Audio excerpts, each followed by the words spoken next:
bahas tentang bagaimana menentukan target pasar sebuah UMKM gitu kan. Nah, itu barulah teman-teman tentukan tuh, menentukan target pasar itu yang pertama adalah teman-teman harus tentukan dulu tuh dari sekian, mungkin di teman-teman usahanya di satu provinsi, misalnya di provinsi apa di DKI Jakarta gitu kan, bisnisnya. Nah, itu teman-teman tentukan di DKI Jakarta itu kan konsumennya banyak ya, misalnya teman-teman mau buat franchise seblak gitu ya.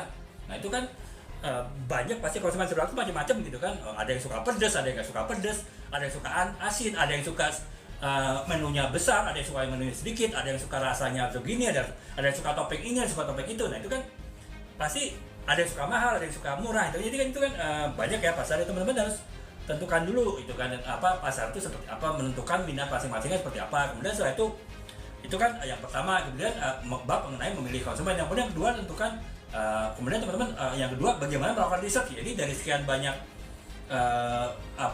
segmen ataupun pasar untuk seblak itu dengan berbagai macam preferensinya, berbagai macam kesukaannya, mana yang paling besar pasarnya gitu, mana yang pasarnya makin sedikit. Mungkin yang suka pedas, seblak pedas makin sedikit, mungkin sekarang suka seblak manis asam misalnya gitu kan.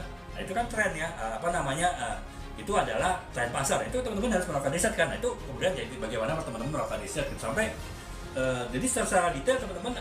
Bab keempat yang mengenai bagaimana memilih konsumen itu, dari mulai mengetahui pasarnya seberapa besar, risetnya seperti apa, kemudian milih pasar yang paling sesuai, kemudian bagaimana supaya pasar itu tahu bahwa produk kita ditentukan buat mereka. Nah, itu adalah isi bab 4 ya, mengenai bagaimana cara memilih konsumen. Nah, itu